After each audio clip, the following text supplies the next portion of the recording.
요즘에 소규모 학교들도 많이 있거든요. 학급이 하나인 학교는 학급 교체가 불가능합니다. 학급 교체가 불가능한 학교가 또 있어요. 고등학교에도 있는데요. 고등학교의 특성화 고등학교 같은 경우에는 반별로 교육과정이 다릅니다. 그래서 한 학생을 다른 반으로 이동시키는 게 불가능할 수 있어요. 여러분 안녕하세요, 훈이쌤입니다. 학교폭력 사안 처리와 관련한 내용을 시리즈물로 지금 8차례의 영상을 보내드렸습니다. 지난 시간에 학교폭력대책심의위원회의 전반적인 내용에 대해서 안내를 드렸는데, 심의위원회 안에서 일어나는 일에 대해서만 따로 영상을 만들어 줬으면 좋겠다는 의견이 있었습니다. 그래서 그 영상을 오늘 올려드릴 거니까요, 학폭위에 참석을 하셔야 하거나 아니면 학폭위에 대한 안내를 하셔야 하는 선생님들께서 이 영상을 보시면 학폭위가 진행되는 과정과 순서를 확인하실 수 있을 테니까요, 영상 끝까지 시청 부탁드리고 시작하기 전에 구독, 좋아요, 알림 설정도 함께 부탁드리겠습니다. 그러면 오늘 영상을 시작을 해보도록 하겠습니다.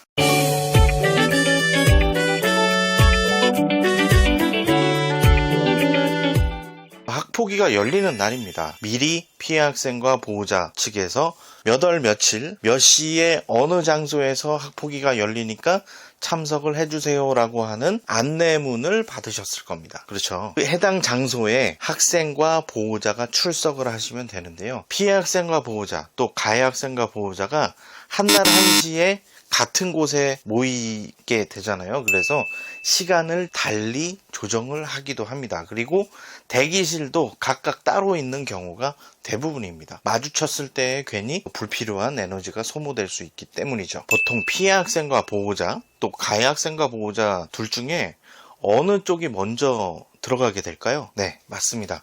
피해 학생이 먼저 들어가게 됩니다. 왜 그럴까요? 피해 학생의 피해 정도를 확인하고 또 가해 학생과 관계를 어떻게 풀어나갈 수 있을지에 대한 고민을 해야 하는 자리이기 때문이죠. 학폭위가 진행되는 이유 자체가 학생에게 처벌을 내리기 위한 것이 목적이 아닙니다. 학폭위의 목적은 학생들 간에 원만하게 학교 생활을 하기 위해서 또 학교폭력 이전 상태로 관계를 회복하기 위한 자리임을 기억을 하시고, 부수적으로 가해 학생에게 취해지는 선도 조치가 있다라고 이해를 하시면 되겠습니다.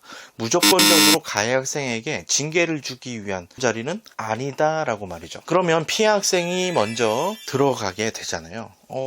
저는 피해 학생이 들어가는 걸 원치 않아요 하시는 부모님들도 계십니다. 또 상황에 따라서는 보호자분이 참석하지 못하는 상황이 될 수도 있어요. 이럴 때에는 의견서를 서면으로 제출을 하는 것도 하나의 방법일 수 있으니까 학폭위를 담당하고 계시는 주무관님이나 담당 장학사님하고 적극적인 협조를 통해서 결정해서 진행을 해 주시면 되겠습니다. 첫 번째, 피해 학생과 보호자가 입실한 이후의 상황을 알려주세요. 피해 학생과 보호자가 먼저 들어간 상황을 설명을 드리도록 하겠습니다. 학폭위가 열리고 있는 상황입니다. 피해 학생과 보호자가 입실을 했어요. 학폭위 위원들이 해당 사안과 관련한 내용들을 회의가 열리기 직전에 이야기를 주고받고 내용 파악이 다 끝난 상황이거든요. 그러면 먼저 물어보는 내용이 있습니다. 바로 이건데요, 재척 기피 회피라고 하는 겁니다. 이런 멘트를 위원장님께서 하실 거예요.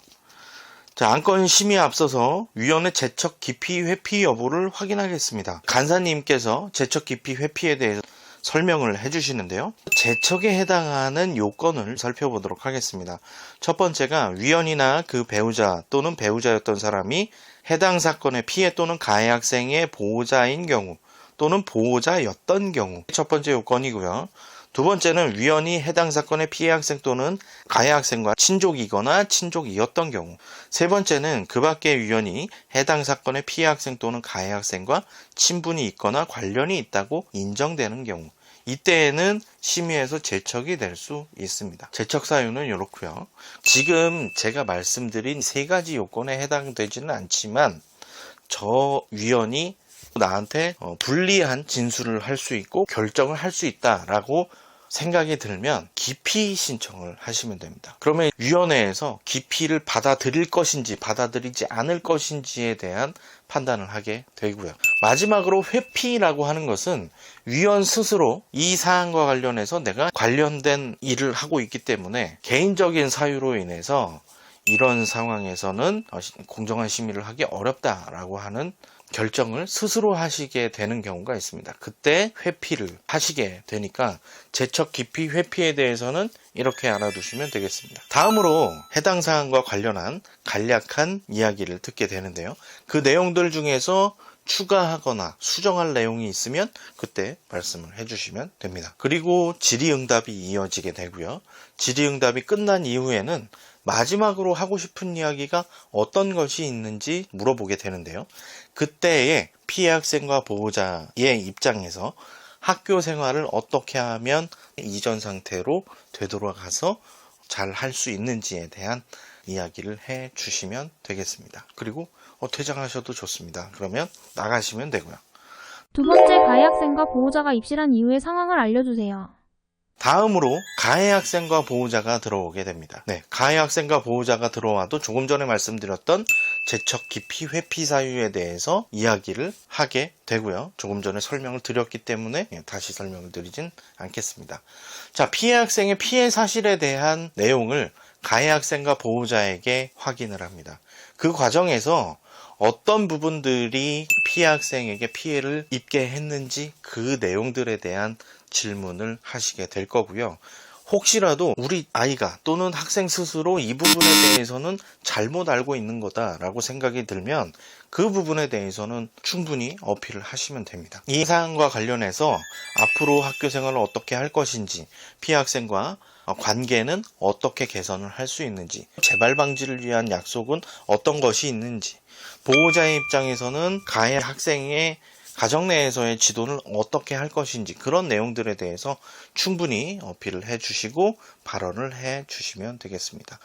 가해 학생과 보호자도 마찬가지로 마지막으로 하고 싶은 이야기가 있는지를 물어보게 되는데요. 추가로 하고 싶은 이야기가 있으면 말씀을 해주시면 되겠습니다. 그리고 퇴장을 하시게 되고요. 세 번째, 피해 학생이나 가해 학생이 많으면 어떻게 하나요?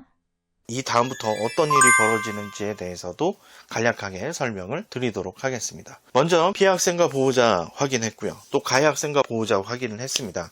근데 1대1이 아닌 경우가 있어요. 피해 학생도 여러 명, 가해 학생도 여러 명. 그럴 때에는 각각 따로 들어와서 확인을 하게 되고요. 모든 절차가 완료된 다음에는 퇴장한 이후에 위원들끼리만 회의를 하게 됩니다. 네 번째, 학교 폭력 아님으로 결정되기도 하나요? 자, 이 상황에서 어떻게 진행이 되는지 말씀을 드릴게요. 먼저 위원장님께서 이런 이야기를 합니다. 이 사안이 학교폭력 사안에 해당한다고 생각하시나요? 그러면서 먼저 위원장님이 이야기를 하기도 하고요. 위원들이 저는 이 사안에 대해서 명확한 증거가 있고 이런 피해를 입었기 때문에 학교폭력이라고 생각합니다. 또는 증거가 그렇게 명확하지 않고요. 이 내용들에 대해서는 추가적인 내용들이 확인이 되어야 하고 이런 보편적인 갈등 관계까지 학교폭력으로 보기에는 약간 무리가 있습니다. 이런 이야기가 나오기도 하고요. 여러 가지 의견들이 나올 수 있는데 다수결로 결정을 하게 된다는 것 살펴보시면 되겠습니다.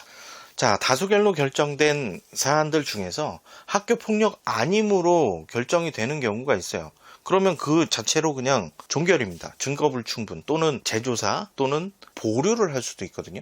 그래서 그런 사안들이 있을 수 있고 학교폭력 아님으로 결정이 되는 경우에는 그냥 조치사항도 없음으로 나가게 되는 거죠. 다섯 번째, 조치 결정은 어떻게 진행되나요? 다음은 학교폭력 사안으로 보았을 때 어떻게 진행이 되는지 말씀을 드리도록 하겠습니다. 먼저 피해 학생 보호 조치가 진행이 됩니다. 피해 학생 보호 조치는 여기 화면으로 이렇게 띄워드릴 건데 결론부터 말씀드리면 피해 학생이 선택을 할 수가 있어요. 보호 조치를 내렸다고 해서 이걸 반드시 받으셔야 합니다. 이게 아니라 제가 필요한 것만 받도록 할게요. 그러면 그렇게 하시면 됩니다. 심리 상담을 받는다든가 25 조치가 필요하다라고 하면 그런 것들을 필요한 것들을 내려주시면 되는 거죠. 이렇게 정리를 하고요. 또 가해 학생의 조치를 내리기 위해서는 별도의 회의를 진행을 하게 되는데요. 이 내용에 대해서는 2024 학교폭력 사안 처리 가이드북 160페이지의 내용을 보시면 되겠습니다. 잠깐 여기 화면에 띄워드릴게요. 기본 판단 요소 5가지가 있어요. 학교폭력의 심각성, 지속성, 그리고 고의성을 판단을 하게 되고요. 가해 학생의 반성 정도와 화해 정도를 파악을 하게 됩니다. 각각이 0점부터 4점까지 없음 또는 매우 높음으로 구성이 되는데, 이 점수에 따라서 1호부터 8호 조치까지 결정이 됩니다. 심각성, 지속성, 고의성 여부에 대한 내용을 질의응답을 하면서 확인을 하게 되거든요. 고의적으로 괴롭힌 사실이 있는지, 이런 것들도 가해 학생에 대한 확인을 할 때 질문으로 물어볼 수밖에 없는 거죠. 가해 학생의 반성 정도나 화해 정도도 마찬가지로 그런 내용들도 질문으로 확인을 할 수가 있게 되는 겁니다. 6번째 점수는 어떻게 결정하나요? 점수를 결정을 할 때 위원들의 다수결에 의해서 결정을 하게 되는데요. 이게 평균 점수가 아니라 다수결로 5명 중에 보통이 4명이고 높음이 1명이다. 그러면 다수결에 의해서 보통이 결정이 되는 겁니다. 그러면 보통에 해당하는 2점이 점수로 매겨지게 되는 거고요. 네, 이런 절차를 거치고 거기에 옆에 띄워드릴게요. 부가적 판단 요소가 있어요. 해당 조치로 인한 가해 학생의 선도 가능성, 피해 학생이 장애 학생인지 여부에 따라서 조치를 가감할 수 있습니다. 이 내용들도 함께 알아보시면 좋을 것 같고요. 7번째 가해 학생 조치를 할 때 주의할 점은 어떤 게 있을까요? 가해 학생 조치를 할 때 유의사항을 설명을 드리도록 할게요. 1, 2, 3호에 대해서는 조치 완료 기간을 명시를 해야 합니다. 네, 조치 완료가 되지 않았을 경우에 생활기록부에 기재가 될 수 있는데요. 조치 유보대장이라고 하는 걸 학교에서 만들어 두게 되는데, 거기에 1, 2, 3호에 대한 내용을 1회에 한해서 조치 유보대장에 기록을 하게 돼요. 혹시 조치 완료 기간을 명시를 했는데 그 기간 동안 이행하지 않을 경우에는 생활기록부에 기재가 되는 거죠. 이행을 하지 않았을 때도 기록이 되지만 재차 학폭사안이 발생을 했을 때 학폭위가 열려서 조치사항이 나오게 되면 그때도 기록을 하게 됩니다. 이전 것까지 함께 말이죠. 그리고 후에 접촉금지 조치를 내릴 수 있는데, 기간을 명시하지 않으면 졸업시까지 유효한 거고요. 조치기간을 명시를 하기도 합니다. 해당 학년도까지 보통 이렇게 하죠. 3호 조치, 교내봉사도 마찬가지로 조치 완료 기간을 명시해야 한다는 것 살펴보시면 되겠고요.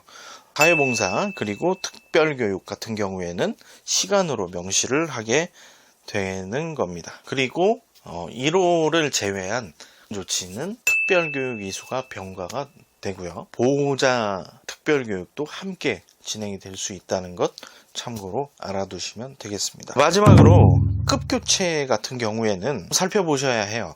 요즘에 소규모 학교들도 많이 있거든요. 학급이 하나인 학교는 학급 교체가 불가능합니다. 학급 교체가 불가능한 학교가 또 있어요. 고등학교에도 있는데요. 고등학교의 특성화 고등학교 같은 경우에는 반별로 교육과정이 다릅니다. 그래서 한 학생을 다른 반으로 이동시키는 게 불가능할 수 있어요. 그래서 그런 내용들 확인을 해보시고 조치사항을 결정을 해야 한다는 것 참고로 알아두시면 되겠습니다. 학교폭력대책심의위원회에서 결정을 내리게 되고 조치사항을 결정을 해서 안내를 하게 되는데요. 조치결정 통보문이 나가게 되면 서면으로 나가게 되고, 전에도 말씀드렸지만 학교에는 공문으로 발송이 됩니다. 따라서 등기우편으로 발송되는 시간과 학교의 공문으로 발송되는 시간에 약간의 시간차가 발생할 수 있어요. 학생과 보호자가 결과를 받아보았는데 학교의 담당자가 그 내용을 아직 파악하지 못하는 경우도 있거든요. 학사 일정에 따라서 외부에 나가 있을 수도 있으니까요. 그런 내용들도 감안하셔서 후속 조치를 진행을 하시면 되겠습니다. 혹시 피해 학생에 대한 보호 조치가 필요하신 분들은 학교의 담당 선생님과 긴밀한 협조를 통해서 진행을 하시면 되겠고요.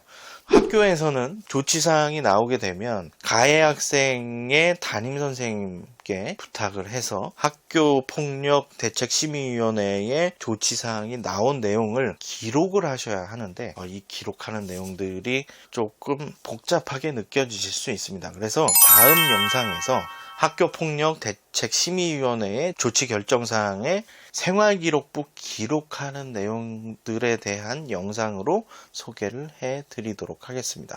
기록하고 삭제하는 내용들까지 정리해서 말씀을 드려보도록 할게요. 학교폭력 사안 처리와 관련한 내용들에 대한 영상을 계속해서 업로드를 해드리고 있는데 필요한 내용들이 있으면 아래 적극적으로 댓글 남겨주세요.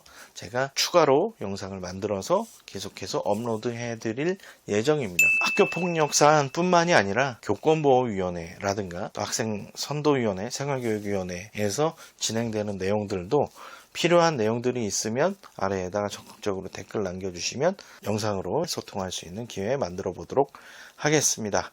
오늘 영상 시청해 주셔서 감사드리고 오늘 영상이 도움이 되셨다면 구독, 좋아요, 알림 설정 부탁드립니다. 그럼 다음 영상에서 또 만나요. 안녕.